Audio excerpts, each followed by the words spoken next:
Okay.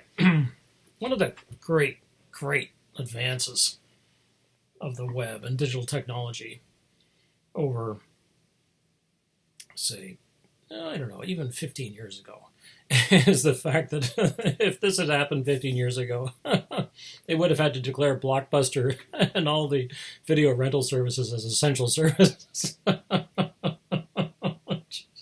Can you imagine people be lined up around a block? Oh, they'd be lined up. There used to be a Blockbuster at Richmond and Oxford, the major crossroads of culture in London. Oh, God. Oh.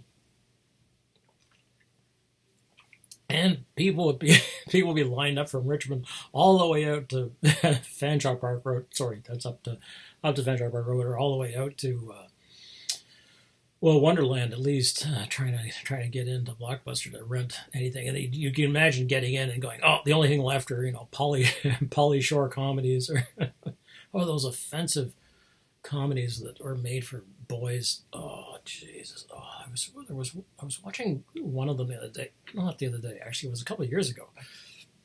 And we were like, oh, you got to see this comedy, and it was one of those comedies where the boys are all leering sort of at young women, and it's like, ugh. It's like, in what world is this funny? It's like, oh, it's funny on Friday afternoon. One of my friends who works in film told me years ago, because I was like, Cavi, why do they make such stupid movies? And he said, well, okay, this is how it works, right? And it was very helpful to have somebody inside the movie industry, who knew about this stuff, rather than somebody outside going, well, we theorize. It's like, no, don't give me a theory. It's like, oh, I don't know. Tell me some reality. Hit me to some reality here. So he said, yeah, okay, well, here's how it works. The main money that's made on the weekend is driven by what is hot on Friday afternoon. Well, who goes to the movies on Friday afternoon? Right? I mean, even when we did go to the movies on Friday, and the new movies would open on Friday, it used to be a thing. I guess it still is, sort of. Or will be. Again, we'll see. I mean, they're all like, that's it, the movies are over. It's like, no, whatever. Just because they launched Extraction. Really? Extraction? I thought that was a movie about dentists. I started watching it. I'm like, what? Isn't this a movie about dentists? Damn. I'm disappointed. But if there's one thing I can't get enough of, it's people in dental chairs having their teeth extracted. Anyway, so he said, yeah, okay, so, who goes to the movies? Well, it's teen boys who skip school to go to the movies on Friday afternoon. I'm like, well, okay, good to know. Like, this wasn't something I ever did, but at the same time, I didn't go to school as a teen, as I mentioned, so, which was a much better system. So I went to the movies at night, like any regular human being. Anyway, so okay, so who goes to the movies on Friday afternoon? Well, it's teens they have to be old enough to decide, like, screw this, I'm going to skip school. So they're 15 or so. So the first people into the movie theaters, basically on the weekends, because they consider the weekend to start Friday night, they used to be, and they rolled it back to Friday late afternoon, are 15-year-old boys. Well, what do they go to see? Well, 15-year-old boys go to see what 15-year-old boys always go to see, smash 'em up movies with Vin Diesel equivalents, people driving around fast and, being crazy, doing drugs and shooting people and, possessing women and having arm candy and all that stuff. The usual. And there's as little discussion as possible. It's as much bro as possible. And,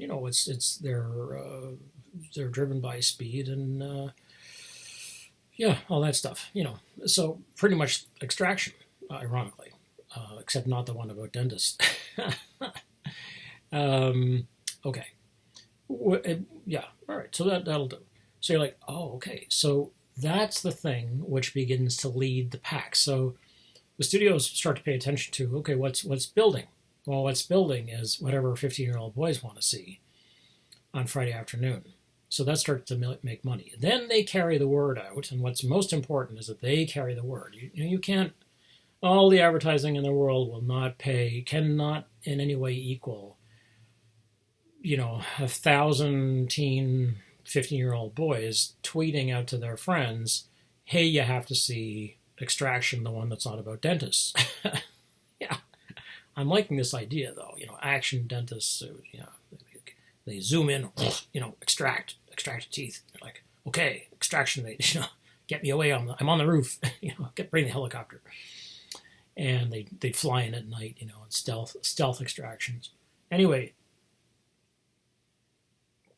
somehow I don't think people would want to see it. I don't know why. Dental movies are so good.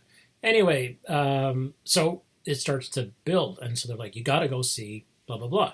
So they get in touch, this is on social media, they get in touch with, or phone, back in the day, or email, or it was really, I'm trying to remember what the big deal was, MSN, Microsoft Networks, Microsoft Messenger was the big thing, and then texting came in with flip phones and all that stuff. Anyway, so, and wow, these kids texted. There were texting bills of like $2,000 in a weekend. This is before people realized just how much texting was going to be the next thing. But you didn't have to be sitting at a computer. You could text from a little flip phone keypad. Anyway, so you've got a bunch of boys who are saying, you got to see to their friends, you got to see and they're all, and this spreads virally. Sorry, and so it builds, and so by the time you get to Friday night, there's a massive long lineup for everybody to see Extraction.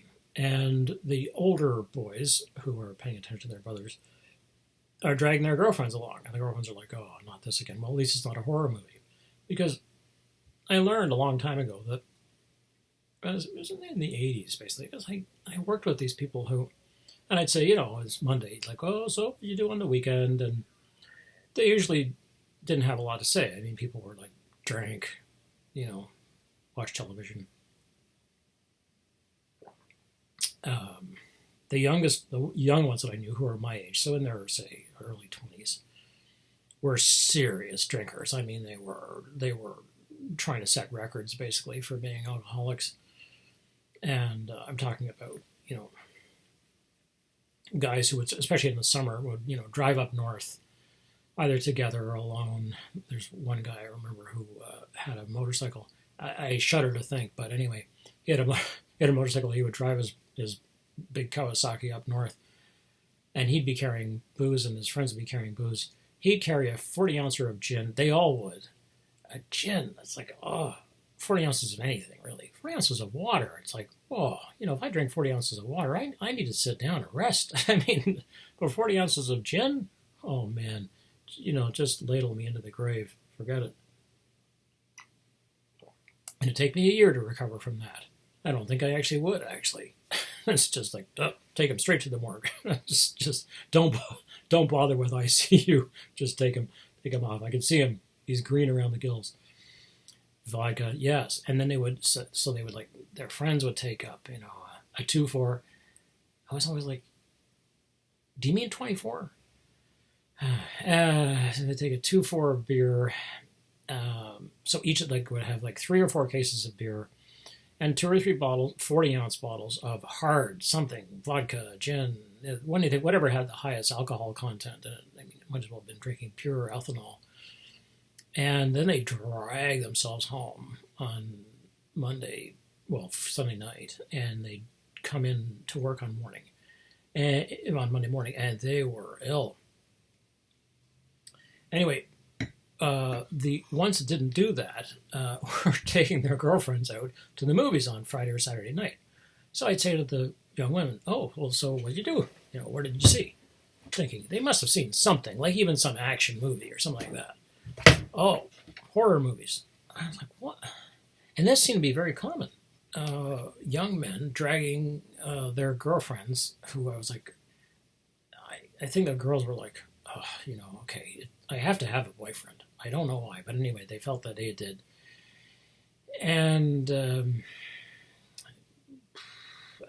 off they go to these horror movies. So, I'd say, okay, so what did you see? And then I would, after a while, I mean, I was a slow learner. I'd be like, oh, Chucky's Revenge. I'd be like, what?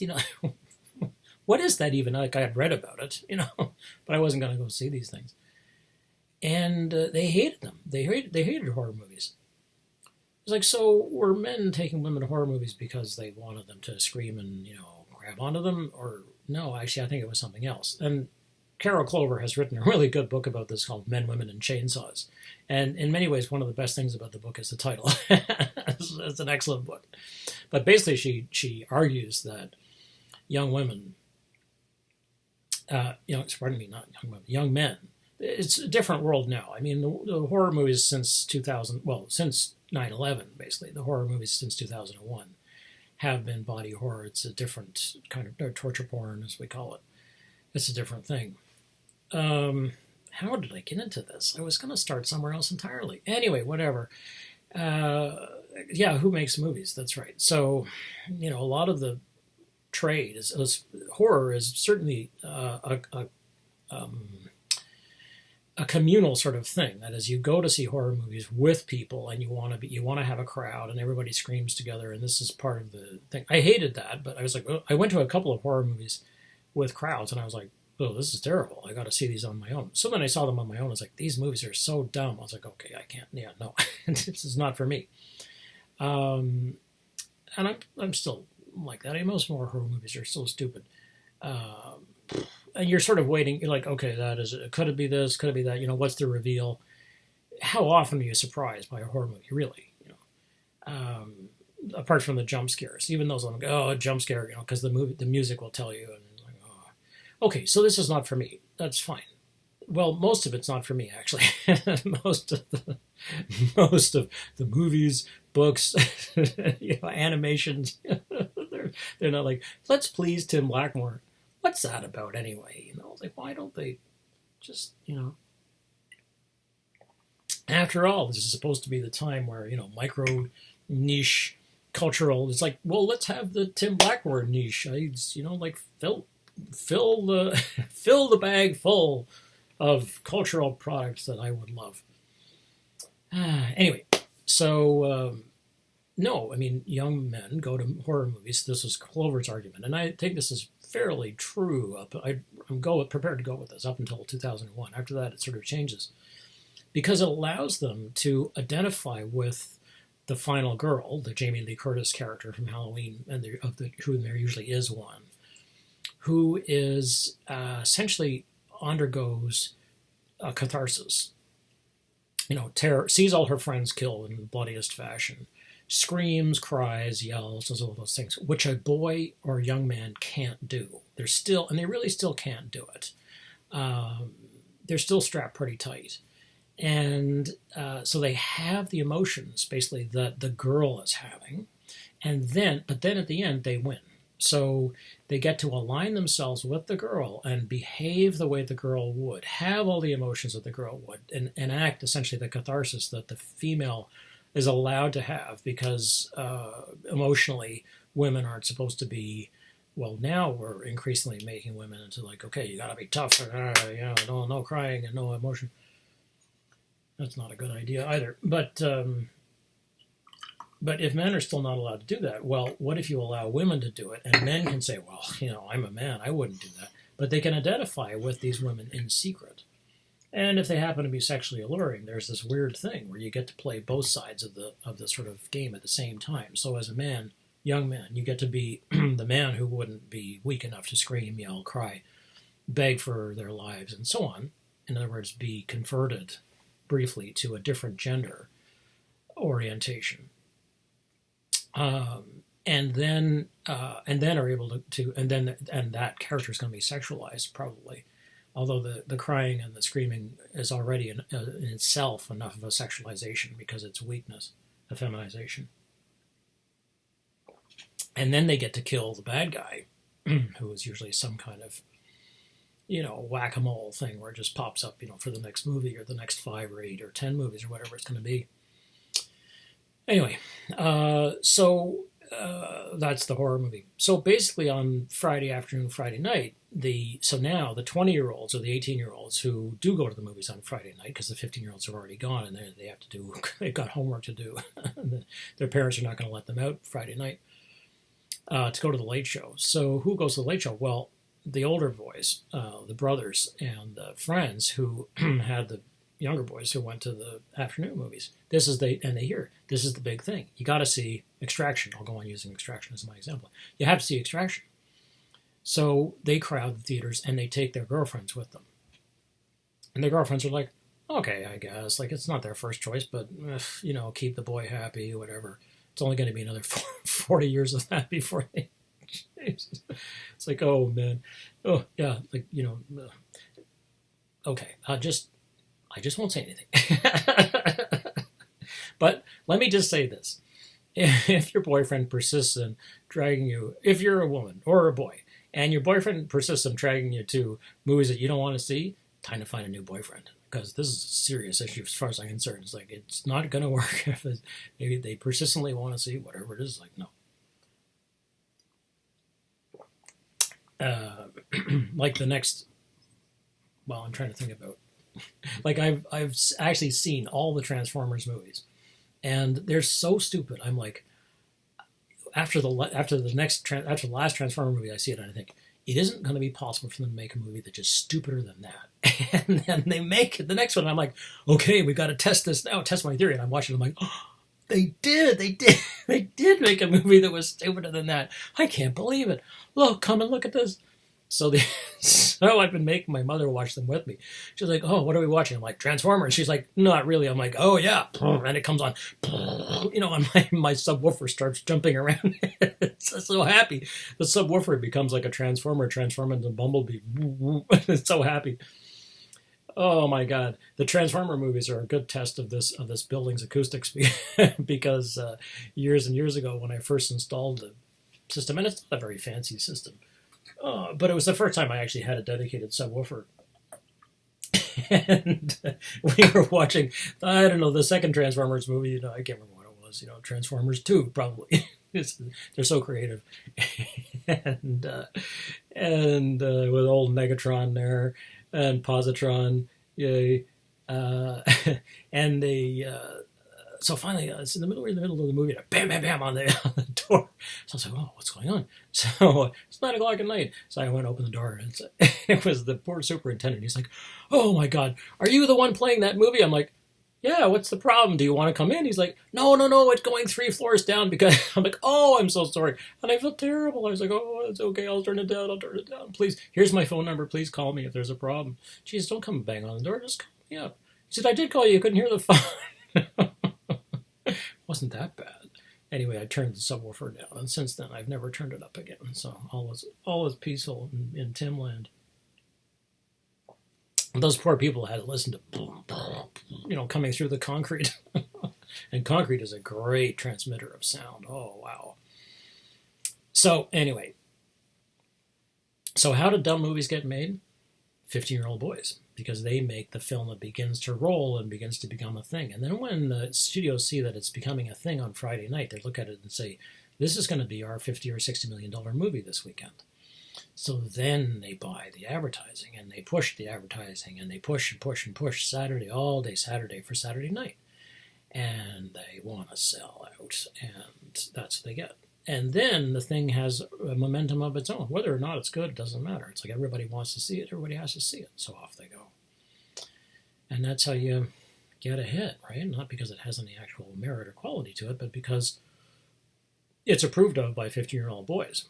So, well, this was my thinking when today I was out for my walk. And I was thinking about a movie that's just amazing, and I was thinking about 3 movies, actually. Well, let me start with this one, called Bellman and True. Bellman, Bellman and True, as it sounds, True. And Bellman and True is one of the tensest heist films I have ever seen. in my life, and it was so tense. I actually went back to see it again, or no, I guess what happened was we saw it in the theater, and then when it came out to video, so this will give you an idea of when it was. It would have been in the early '90s, I guess. I got it. I was like, okay, yeah, we got to see this, and we saw it again, and it was just as difficult the second time. I mean, you know what's going to happen, so you're like, okay, at least we know it's all works out well in the end, and it does. And if I'm going to give you a film, I'll tell you if it's a downer. Like I'll tell you if it's like that, and everybody dies. It's like I'll tell you ahead of time, and I'm really working on my role here. And my sister and I, when we used to go book shopping together. We had different roles. I mean, her role was to find things I'd never read before, and my role was to read the endings of books. And so, oh, my poor sister, she would. So she hated reading. We both liked I stories. So stories that like, Huck Finn is an I story. You don't know about me without you have read about it. So told in the I voice, right? And so the Philip Marlowe stories are I stories. The hard-boiled detective novels are usually I. I was, I hadn't seen so and so for a long time until finally he wound up as a corpse in my bedroom. I'm like, oh, okay, yeah, that's an I story. Okay, so I stories, which they're often very cool. Another kind of story that's actually quite cool and very unusual is a second-person story. Right? The first person is the I, the second person is you, and there are very few books that are written in the second person. Probably the most famous that I can think of off the bat is Jay McInerney's cocaine epic. Luckily, it's only like 180 pages long because it's tedious. Bright Lights, Big City. And where he says something like, you wouldn't be a guy who would find yourself at 3 in the morning, looking for a hit in Times Square, blah, blah, blah, that kind of thing. And it's about cocaine. The book is about cocaine, basically. Yeah, with Michael J. Fox. That's right. Yeah, Michael J. Fox played the hero in the movie, who's supposed to be working as a New Yorker writer. It was a loose biography, basically, or autobiography of McInerney himself. Really, he never wrote another decent book. And McInerney and Bret Easton Ellis at the time were the two beloved boys of the early 80s. Or was it early to mid 80s? Cocaine stories. Drug stories. Yeah. And that thing that was from the mid 90s, Trainspotting. Yeah. It shows just how wonderful it is to be hooked on drugs that are killing you. Anyway, geez, it's getting heavy here. So the you story is very unusual because it's hard to maintain and it's hard for the reader. It's like you, because it's like it's an assault essentially on the reader. You didn't do this, and you're like, oh, it's me, as opposed to I. It's very interesting, eh? And then the third person, which is much more common, which is he, she, they. Okay, so individual, being, whatever. So in Bellman and True, it's a very tense. It's a heist movie where and it's quite realistic. It's London Underground, early '90s. So this is before. It's after Bob Hoskins makes his debut in The Long Good Friday. And Long Good Friday was one of those, it's like, this is what the London Underworld looks like, basically. And it was grim. Helen Mirren plays the sort of, he's the boss, she's the fixer, and it's very well done. And it's this long weekend, basically, where they're trying to get money from the Americans. So I recommend The Long Good Friday, but it is not a happy movie, and things do not go well. They do not end well. Well, my job, as I say, when my sister and I would go book buying together, and it still is, when we're together and if we're in a bookstore or we're in the library, and she's like, what do you think? She hands it to me. I know what my job is, which is to, first of all, is it an I story or, it's like, does it look like a decent narrative? Okay. Then my job is to flip to the end and read and see whether or not the guy survives. And, okay, that's one. That's 50% of the task. well, he has to survive. Is like actually it's more than 50%. And then the second thing is, does he get the romantic interest? Male, female, doesn't matter, right? Or does she? It doesn't really matter. Does the hero survive? That has to be. It has to be. The hero can't die. She's not going to read that. And I don't blame her. And then the second thing is, do they, extra marks, bonus marks, if you get, so you come in, you get a 55 for that, that you're going to live. Okay, fine. And then it's like, and they get the romantic love story works out well. Yeah, an extra 35%. So that puts you up to 90%. You're like, yeah, good stuff. Or at least an 80. It's at least an A. It's like, yeah. I had a friend who used to, rate movies based on how much of the money that he'd spent was worth it. So I'd say to him, hey, Vince, what did you think of whatever it was? And he would say, yeah, $3.50. At the time, movies were $5 or $6, I guess, for an adult. So basically, it was like, he was giving it sort of 2 stars, basically. It was very useful because he was quite a good critic. I mean, he was hard to please, which was always good, and he didn't just like crap. So he was fairly fussy. He was doing a criminology degree at the U of T, but he was working, so he was doing his crim degree part time. So it was a good sort of, for me, he was a good critic because I was like, yeah, we shared enough of the same taste. A critic isn't really good or bad. It's basically just like, do you agree with them? There are good critics and bad critics where you don't agree with them, but it's enjoyable to read them. Like Anthony Lane in The New Yorker, he's great. He's a great writer. I'd read anything he wrote. Whether or not I agree with him, it's like, who cares? I'm just happy to read it. But in the case of like John Doyle for the Globe and Mail, and I think John Doyle is a really good writer, and I agree with him, so it's like bonus, right?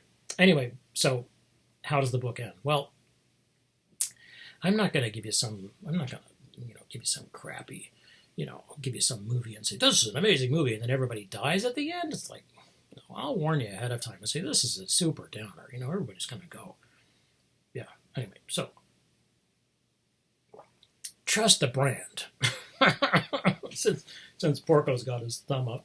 Right on, Porco. I wonder if I can actually... Yeah, there we go. Okay. So, Bellman and True. Right. To come back to reality here. So, Bellman and True is this gritty British underworld story, and it's not sentimental. And Bellman, well, they're not. This is not actually their names, but the Bellman and True is a song. It's a British song. I don't really think it came across to North America. I certainly never learned it as a child. I think it was a song. Oh, God damn it! This is a good question now. This is not going to be in my slang dictionary. Let me look and see. Bellman. And True song. Bellman and True. Oh, it's Do You Ken John Peel? Oh, yeah. I actually know that song. Yeah, Do You Ken John Peel? Do you ken? Yes, I ken John Peel and Ruby too. Huh? Wow, how about that? Okay. Very interesting. So it has a very young Bernard Hill in it, and he's going to go on to be a sort of force of. He's going to play in a number of Peter Greenaway movies. Peter Greenaway is a genius, and I will at some point talk about one or two of his films. But the thing about the Greenaway movies is that they are pretty grim. I mean, they're quite medieval or Gothic. That's not really fair. They're really Renaissance texts. He really fixed himself in the Renaissance. But anyway, so in Bellman and True, Bernard Hill plays the father, and there's no mother. And he has his young son, who's, I guess, maybe 9 or so. And Bernard Hill is in on a job, and he's the technology expert. He's good with tools, but he's a very meek sort of man. He's this very decent guy. He's just got caught. He needs the money. He's trapped by the mob, basically. He's got to do this job. And then they're all going to go away. because they're going to be so hot that they have to leave Britain. And you can see that staying in Britain is not exactly going to make them happy, because it's a miserable place to be. So they haven't have enough money. It's cold, it's dark, it's dank, the usual. So they set up the job, and then they do the job, and the job is tough. Oh my God! And then there's a getaway chase, which is incredibly tense. And at one point, the getaway car, they're being chased by the cops, and the car tries to make a run through an alley, and it grinds into the alley, and it gets stopped because the two buildings are actually narrow. The alley narrows as it gets to the end, and the guys, reverses the car and slams it, and it slams into one of the guys sitting in front. He says, "It's a simple law of physics. The car will not go through." It's just, you're like, oh yeah, don't, and they get through. Amazing. And but before they do the job, basically, all the people who are going to be in the job have been taken to an estate so that they won't talk. They won't do something stupid. They won't go to the pub and talk about the job and blab, basically, by accident or something like that. And so they are on this estate, and everybody's on the estate. So there's a young girl, there's a girl child, who is also part of the job. The job involves a number of people. Like, he's the electronics expert, and he's very good. There's some really cool stuff. I mean, and this is before the web, basically. So it's all actual physical things. Like, they've got to set the job up. The electronics have to work. The boy, at one point, this is actually how I remembered about it this morning. I was thinking about when we get sick as children. If you're lucky, and I was certainly, your parents say to you, if you're really sick, like not just a cold, but you're ill, you're going to the hospital or something, it's not good. You're going to be laid up for a while, and you're blah, and you get depressed, and your parents say to you, is there a toy you'd like? And some of the most amazing toys I've ever had came from those kinds of gifts. Basically, they were, I did have this amazing, I still have it. I'll show it to you at one point, but anyway. And they used to make these, well, now you do this online, but they made these little toy catalogs, and like Mattel did, and Corgi, and they made die-cast metal toys. So I remember them bringing me this little catalog. I don't know what I had, and going through it, and I was like, I want that, and they were like, yeah, okay, So they got it for me, and it truly was. It was not just hours of fun; it was years of fun. I mean, I adored this thing.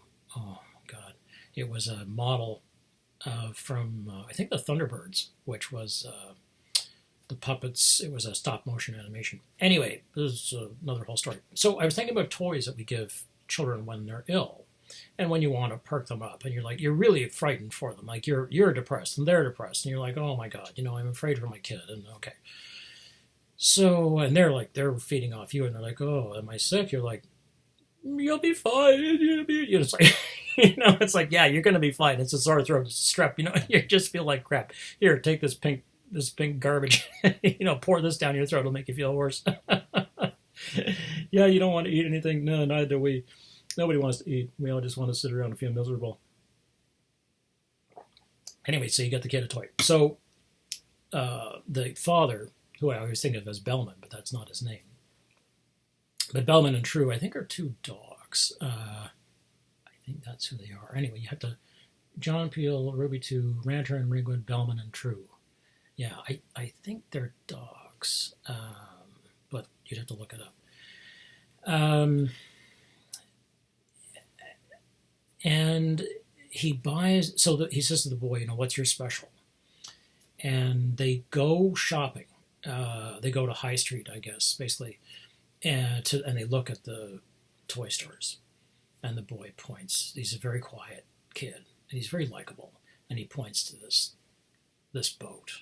Now, if you know England or London, there are boat ponds. And there's a very famous boat pond in, not Kew Gardens, but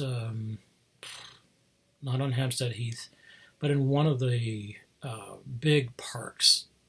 I think it's the park that shows up in Mary Poppins. It's one of these sort of, oh, somebody's going to email me. With any luck, my sister will email me and say, the park you're thinking of is, and I'll be like, she's been very helpful. I said a couple times, she's like, you were thinking of this? I'm like, yes, I was, which is great. So, Jess, if you're out there, please email me and tell me what bloody park it is that they go, the boat pond. And it's not unlike the Central Pond in the pond in New York, in Central Park. Except the pond in Central Park is really quite small compared to this pond. My memory of the pond in England, in London, is it's big. Anyway, you put your boats in, and the boats are often, they used to be sailboat, the actual sailboats. I mean, you actually sailed the boat, and you rigged the boat, and it would come around, and people had these long sticks, and it was it was a spectator sport because you had to know what you were doing. You were not allowed to get into the water, basically, and walk around. So he points to this boat, and the boat would have had a motor, so it actually would have been an early radio-controlled boat. And so the man buys the boat for the son, and then later on, he's got a problem with the job, and he does not know how to fix the problem. Like there's something new has come up in the job, and they don't know how to fix it. They come to him and they're like, "You have to fix this, or else that's it for you, buddy. You'll be sausages tomorrow." And he's like, "Okay." So he goes away and he goes to the boy and he says, "Do you mind terribly if I borrow your special?" And so he's got to take this gift back, and he's got to cut it up because he needs the little motor and he needs the things that make it go. And it works. And there's a woman involved, and she's taking care of. It's all very quite grim because basically they're all sort of afraid if the job goes well, then they get away maybe, but there's many a slip twixt cup and lip, as they say. And if the job doesn't go well, they're all going to go to prison or get killed. So it's not a happy thing. So it's very tense. And the man, it seems to be sort of looks as though he begins to trust the woman. They sort of have a little fling, more out of tension than anything else. It's not a love affair. And he says to her, "Will you make sure the boy is okay?" And he only ever calls him the boy. And she grudgingly says, "All right." But she's not happy about it, and she does not want to. You're like, yeah, I mean, they're pressed, they're broke, they're poor, and they've been poor all their lives. They're working poor. So the job goes off, basically, and it's this incredible heist movie. I mean, it's just like, wow, it will drop your jaw. And it's beautifully, beautifully done. So I was thinking, well, can you get it? Well, no, you can't. It's like perfect. There I go, all worked up to think, I'll recommend Bellman and True, which I hadn't thought about for years. It's an amazing movie. No. I think I even had a VHS of it. I probably still do, which will play on exactly nothing. Well, I have a VHS player, but it won't plug into anything. Because it's an analog signal, So I was like, crap, well, hey, how about this? Okay, so if you can't see Bellman and True, which you can't unless you can find a torrent for it, and my feeling is, go ahead. Although I have to say, last night I looked at Google Play, and then I tried iTunes, no. But I had some luck with something else last night, and I was looking at Cineplex, or whatever they call that, Cineding, I don't know, Cinedum. It's the stupidest. And I won't rent from them because they won't tell you whether or not they have subtitles on the thing. And I won't watch a film without subtitles, basically, because I'm going to miss at least 30 to 40% of the lines. I've got good hearing, and it's like, no, people are mumbling, and they don't know how to speak. It's like, forget that. This is one of the really nice things in Hollywood, the Netflix series Hollywood, where they're talking about the Mid-Atlantic accent, and it's like, yeah, absolutely. And it's the woman who's giving the elocution lesson says, "And who lives in the Mid-Atlantic?" And one of the blondes says, "Nobody lives in the Mid-Atlantic." It's like, that's right, nobody lives there, which is why everybody comes from there. Everybody. Anyway, so which is why we will all speak in the Mid-Atlantic accent all the time. It's a duty. It's not a duty. It's really very good. Anyway, so in exchange, I offer you a film called The Reckoning. Now, The Reckoning is a good movie. Ironically, it's about the plague. However, it isn't really about the plague. It's really about faith and trust, which is a good thing. And it has a happy ending. And all is well. And it isn't actually about a plague outbreak. So it's okay. It's not going to freak you out and keep you awake or anything like that. I've done an artist rendition of what The Reckoning cover looks like, because I don't have a copy of it. It's really a good movie. Well, maybe I do have a copy of it. I don't think so. I think I rented it like 2 or 3 times, and I saw it. I was like, oh, we're going to see this again. Oh, we're seeing it again. Oh, we're seeing it again. And I was like, okay, enough for The Reckoning. And then I didn't get a copy because I was like, well, we've seen The Reckoning. We reckoned with it. Anyway, so this is the outside. This is a little thumbnail, a little thumbnail sketch of what The Reckoning cover looks like, right? So you just imagine this is a DVD box. And so this is a guy, and this is another guy here. And then in between them is this woman's back, which she's got no clothes on. You can see her spine. That's the little line. See this little line I drew in there? That's her spine, because you can see the clear line of her spine. So you can tell that, there's going to be sex involved because they're showing you a woman's back. Not her breasts. Oh, no, can't show her breasts. And we know that she's slinky and erotic and enticing because she's got a wrap partly over one shoulder and it drapes over her waist so you can't see her bum. Just in case. It's like, in case her bum was going to be too much for people looking at it going, this has somebody's buttocks in it. Oh, I can't see that. And then the title's up here in, some fairly typical font, like, I don't know, looks like Souvenir to me. It wouldn't be, but, some standard serif font, The Reckoning. And then this is sort of all what I call just the atmospherics. It's like you can just imagine them saying, Susan, could you just give us somebody's face, the other guy's face, naked woman's back. I don't care whose back it is. Just get me some woman's back. Or something that looks, I don't care. Just make it a back, naked back. Make sure it's not a man. And then in between, give me some atmospherics, like make it dark. Overall it should be sort of reddish, but not like a horror cover, because horror covers are almost entirely black and red.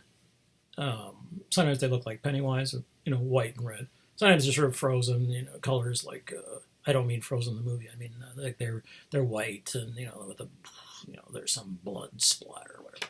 But usually it's black and red. Okay, so this is what it looks like. And I'm just pointing out here that this is an amazing design.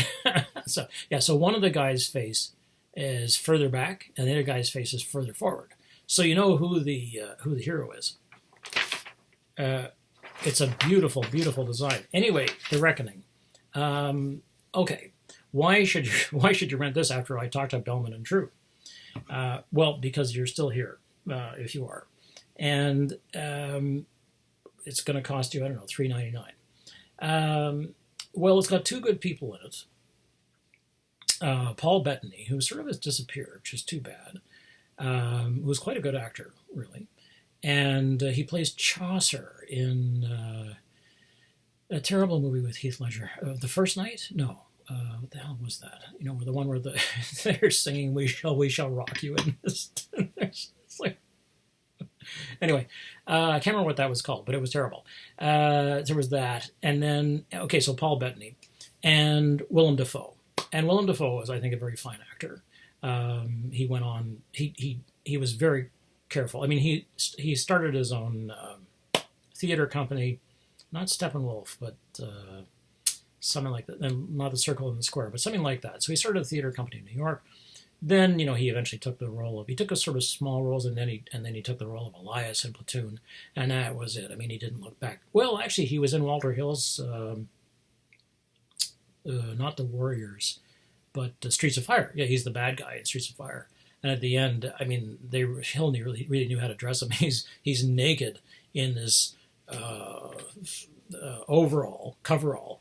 It's an overall. It's a fetish overall. So it's like this glossy leather overall, and he's got these 2 twin sledgehammers that he and Michael Paré are going to duke it out with. I was just like, oh man, Walter Hill really knew what he was doing. That's a good movie, actually. I have a real fondness for it. Rick Moranis is actually good in it. It's got Amy Madigan in it is one at least she plays a soldier. A very, very young Bill Paxton. This is before Aliens, which is how Bill Paxton went up in Aliens. Yeah, good film with Diane, not Diane Ladd, Diane Lane as the Ellen Aim from Ellen Aim and the Attackers, and this rock band. And I think Robert Townsend actually is one of the musicians, because they actually were real musicians. The black, of course, it's all white people, but the backup singers are the real musicians, and they're actual musicians. Oh, it's a good movie. Complete cheese, but I mean, what do you want? Oh, you want something better than cheese? Hey, don't knock cheese. Anyway, The Reckoning. The Reckoning is a great movie. It starts off with these two stories which are going to come together.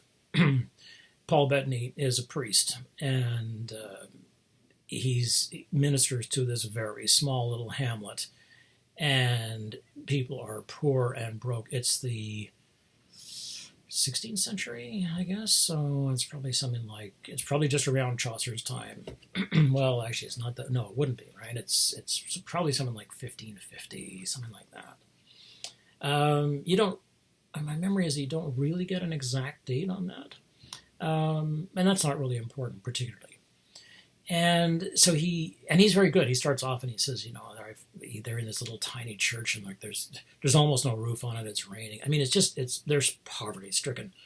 And he says, you know, I hear a lot of grumbling about God. You know, it's very, very well done. However, he has been having a bit of a fling with one of the parishioners, so he has to go on the road because of something he's done. So off he goes. Now, this is going to come back to bite him in the ass later. So it's not a happy ending for the Paul Bettany character.